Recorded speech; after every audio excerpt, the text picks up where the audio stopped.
आराम से आराम से आराम से। अबे सालो ये क्या कर दिया, अब तो मालिक हमें छोड़ेगा नहीं।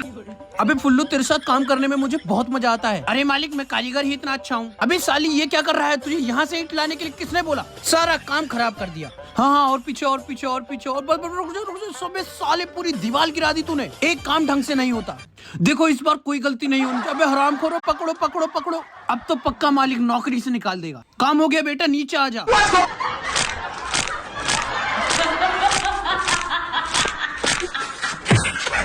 अरे हरामखोर मेरी उंगलियों का तो भरता बन गया। चलो ना पापा, तुम तो फालतू में टेंशन ले रहे हो।